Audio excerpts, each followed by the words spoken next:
Have you ever wondered what drives a man to risk his life just to climb a mountain? Not for money, not for fame, but for something deeper, something only the mountain can give him. Welcome back to Real Movie Breakdown, and today, we're diving deep into the breathtaking and soul-shaking world of the Summit of the Gods 2021. This is not just a story about climbing Mount Everest. It's a story about obsession, redemption, and the unbreakable bond between man and nature. So stay with me till the end, because this journey will take you to the edge of human endurance and beyond.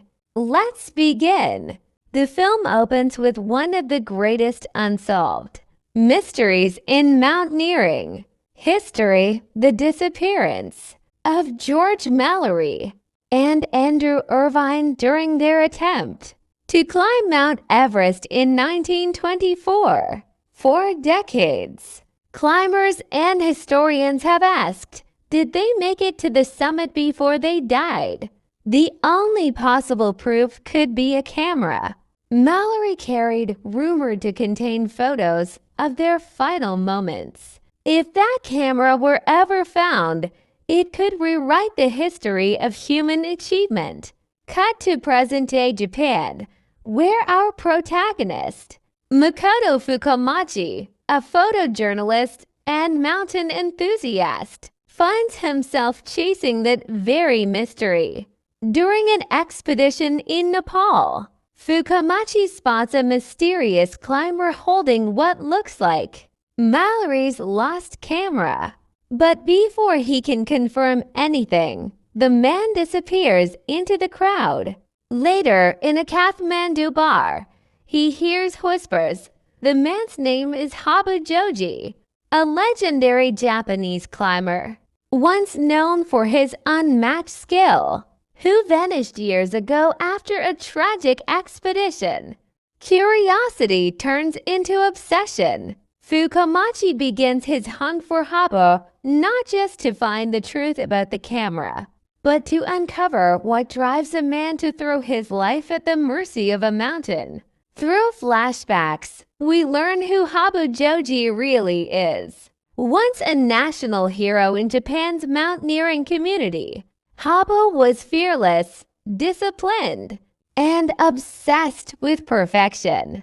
But that obsession came at a price: arrogance, rivalry, and isolation.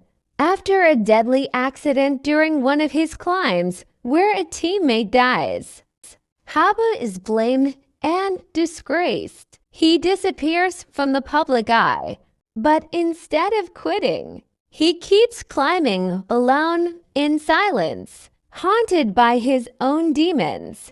To Habu, every peak is both punishment and redemption. Fukumachi's investigation leads him through Nepal's dusty streets, mountain villages, and frozen ridges. Every clue about Habu reveals not just a climber, but a man chasing meaning in solitude. He meets people who once knew Habu, an old friend, a fellow climber, a Sherpa who once guided him. Each gives him fragments of Habu's story, fragments of a broken man consumed by his passion. Fukumachi slowly realizes Habu isn't chasing glory, he's chasing forgiveness. And that mysterious camera, it might just be Habu's link to the greatest unsolved mystery in mountaineering history: the truth about Mallory. As the story moves forward, Fukumachi finally tracks down Habu. They meet in a remote mountain village. Habu, now older, quiet, and hardened by years of isolation, doesn't deny he has the camera, but he refuses to give it up. He tells Fukumachi, greater than, some things are meant to be seen only by those who reach the top. Fukumachi asks him why he still climbs. Habu's answer is chilling. Because the mountain is the only place I can hear my true self. Soon, Habu reveals his plan. One final solo attempt to conquer Everest via a route no one has ever survived. Despite the risks, Fukamachi insists on following him, determined to document the climb and uncover the truth once and for all. The next act is visually and emotionally stunning. We see them trek through the ice fields, across avalanches, and into the heart of the Himalayas. The animation captures not just the beauty but the brutality of Everest, the thin air, the deafening silence, the loneliness. As they ascend higher, the world below disappears. Every step becomes a battle against cold, exhaustion, and their own minds. Fukamachi's camera shakes. His breath freezes in midair. Habu keeps climbing, relentless, like a man possessed. In a quiet moment, Fukamachi asks, "Why do you keep going, Habu?" Habu replies, "Because if I stop, everything I am disappears." Near the summit, a blizzard hits. Visibility drops to zero. The wind howls like a living beast. Habu moves ahead alone. Fukamachi watches from below as Habu disappears into the storm. A tiny silhouette swallowed by white chaos. Hours pass. Days. No word from Habu. When the storm finally clears, Fukamachi finds only a small tent, a camera, and a letter addressed to him. Habu's voiceover reads the letter. "If you are reading this, it means I didn't return, but do not mourn me." The summit was never the goal. It was the journey itself. I wanted to see if I could stand at the edge of the world and feel alive one last time.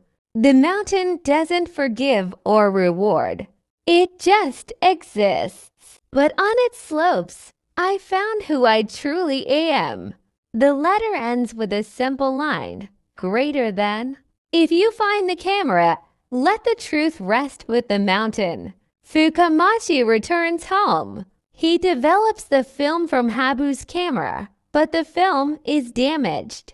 The truth about Mallory remains uncertain, but something changes in Fukamachi. He realizes the mystery was never about who reached the top first. It was about why humans keep climbing, knowing they could die trying. In the final scene, we see him gearing up for his own expedition. This time, not as a journalist, but as a climber. The same fire that once drove Habu now burns in him. 1. Obsession versus purpose. The film questions where passion ends and obsession begins. 2. Man versus nature. Everest isn't an enemy. It's a mirror, showing climbers who they truly are. 3. Isolation and redemption. Habu's loneliness reflects his need for forgiveness, not from others, but from himself. 4. Truth and legacy. The lost camera symbolizes how history often hides the truth behind human ego and ambition. 5. Spiritual awakening. The mountain becomes a metaphor for self-discovery. Reaching the summit means finding peace within. And that was the Summit of the Gods 2021, a haunting and poetic story about man's eternal struggle to find meaning in the face of death and nature's silence. If you felt that journey, if it made you question what your own mountain is, then don't forget to like this video, share your thoughts in the comments, and subscribe to my channel, Real Movie Breakdown, for more powerful movie stories and deep cinematic journeys. Hit the bell icon so you never miss the next breakdown. Until next time, keep climbing your own summits. This is a real movie breakdown, signing off.